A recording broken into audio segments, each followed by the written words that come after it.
So if there's one thing I've learned in business is that skill sets can easily become obsolete. So it's important that you always take time to invest in yourself. I've also learned that it's much less painful to be proactive about building new skills than reactive.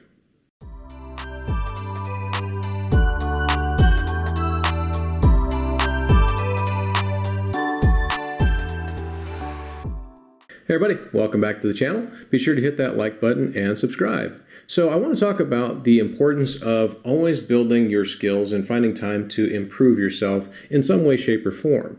And even if you're doing it for personal interest, there's always a lot of benefit to having those new skill sets transfer into a workplace.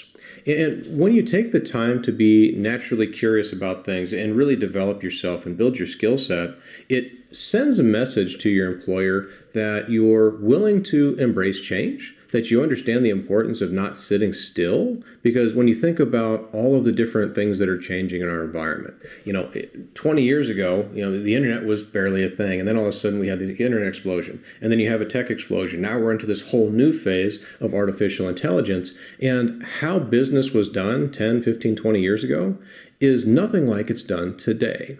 And by sitting still, and when you think about it, 20 years, it sounds like a long time, but I myself have been in a career field for almost 30 years now, and it has changed night and day. My career has changed night and day. How I started by doing so many things in a rudimentary way to how I use different types of technology now. Again, it's light years different. And so one thing that I've done and learned over the course of that time is never stand still. And I'm not saying you have to go back for degree programs or even certifications. What I'm saying is that by improving yourself and showing that you're constantly learning, you're able to also show your employer that you're always thinking of what's coming next. And that's a huge, huge advantage in a place of employment. Now, when it comes to improving yourself, you have a lot of options. Of course, if you're wanting it to be very work-related, you can always build an individual development plan. The thing about an individual development plan to where you expect work to pay for it is there's got to be a clear alignment from the skills you're going to learn to the skills that you would help the team build, and then also how those skills would translate to an organizational strategic goal. We call that the value tree. It's where if you've got, yourself, you improve a skill, you share it with your teammates, and then your teammates move faster or build more efficiently or whatever it might be to essentially impact the overall organizational goals. And so if you can clearly push for a value tree, absolutely talk to your employer first. Might as well see if you can't use the benefit of maybe career development or tuition assistance or those types of things.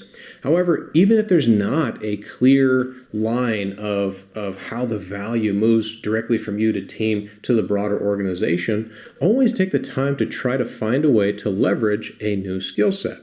And there's so many different ways out there to where you can expand your mind, expand your horizons, everything from obviously a YouTube channel that's giving educational content to certifications that are only $99 at Coursera or other types of organizations that offer some sort of professional development. There's the Khan Academy. There's so many things out there that are just free of charge that you can take time to learn. And when you think of how much time we spend on devices anyway, looking at our phones, looking at our computers, we can easily find 15 to 20 minutes a day to simply learn how to better ourselves.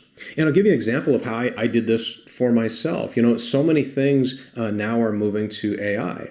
And every time you turn a corner, it seems like there's a commercial or an ad talking about how to learn to do AI prompts. And this was maybe not even a year ago. And I was thinking, okay, what exactly do they mean by an AI prompt? Because I had used Copilot a few times, I had used Gemini a few times, and articulated some emails and those types of things, but never really leveraged the power until I understood what it meant to build a prompt. And so I watched, I think 2 or 3 videos is all it was, on YouTube. They're free of charge, but it showed basically how to build a prompt, right? How you kind of orient the prompt. You give a little background information, like what is your position? What is it you're working on? And then you give a little bit about situation. Maybe I'm competing with a competitor, or I'm trying to build a proposal, or I'm building a learning and development plan. And then you go into the ask, right? So give me 5 talking points that relate to this product, or 5 things I should consider when I'm training to this audience. And then you put it in to your prompt and you hit go, and then all of a sudden you get all of this great information. And then I learned that, oh, there's all kinds of documents that you can put in. You can upload spreadsheets. You can upload videos. You can upload different photos. You can upload Word documents and have them summarized. It's amazing what you can do and how fast you can turn information into a nice, neat package that can be presented. So all of a sudden I understood, okay, this was just me wanting to develop myself, develop my own understanding. It took me all of 30 minutes to watch a couple of these YouTube videos and then just start playing around for another 30 minutes. And in an hour, I found a way to make myself much more valuable at work and much more quick at work when I'm developing tutorials or job safety aids or those types of things at work. So the next thing that I did was I shared that. I actually had a coworker come up. And we had this large number of people fill out a survey. It was about a 10-question survey, and I want to say there's about 40 or 50 people, and all the survey questions were written questions. So there's a lot of, if you were to do it manually, theme coding that had to happen. And so the coworker actually called me and said, hey, have you ever done this? I'm like, well, yeah, I've done it manually, but you know what, you can just do that in AI.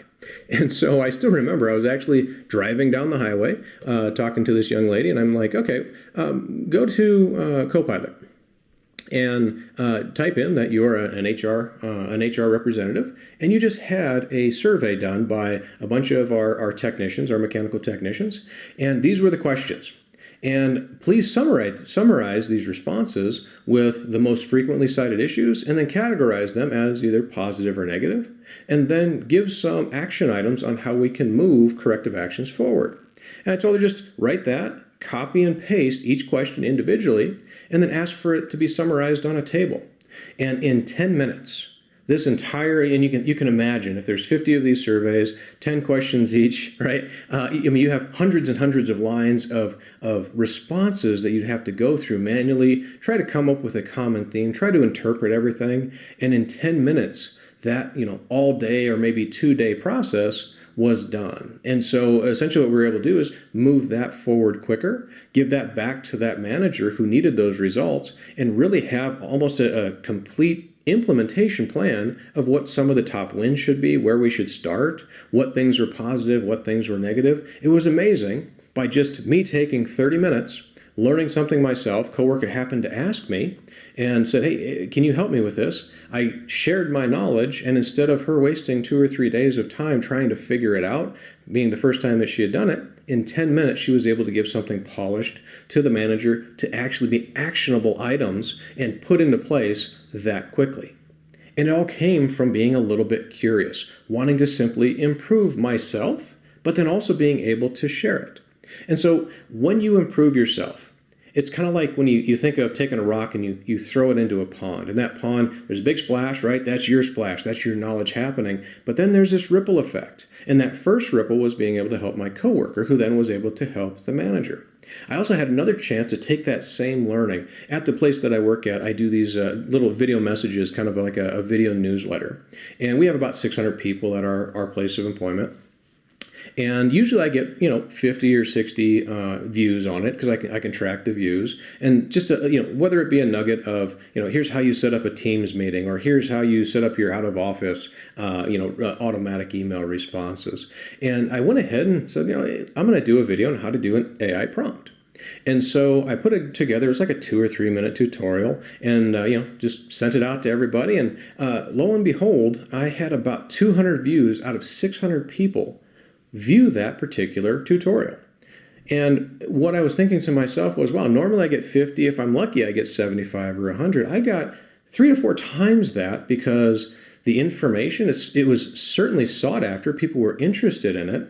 But now all of a sudden, with me taking just a few minutes, I was able to impact a third of the company by taking, again, 30 minutes to try to improve myself. So don't waste time. We have so much time at the end of our days, or we clock out and we think, what, I'm gonna shut down. I'm gonna play a video game on my phone or whatever it might be. Well, instead of playing that video game, I'm gonna challenge you. Take 10 minutes a day, just 10 minutes, and find a way to improve yourself, whether that's reflecting on your day, keeping a journal, whether it's looking at all the tasks that you did today and thinking, what is it that I could have done different that was better? Or by expanding your knowledge. And if you need that device in your face because we're so used to having YouTube in our face and we're so used to having our phone up, pull up YouTube and look for some things that are of interest to you that could help better you, improve you right now, to where you can then share it later on. Do it for yourself. Do it to make your mind expand your horizons, but also do it to have that chance to maybe make an impact where you're not even expecting to make an impact, but that knowledge is always in the back of your head. Because remember, if you're standing still with your skill set, life is going to pass you by, business is going to pass you by. Eventually, your skill set will become obsolete. So don't let that happen. Hopefully you enjoyed this video. Appreciate your time. Be sure to hit that like button and subscribe, and we'll see you next time here on the channel. Take care.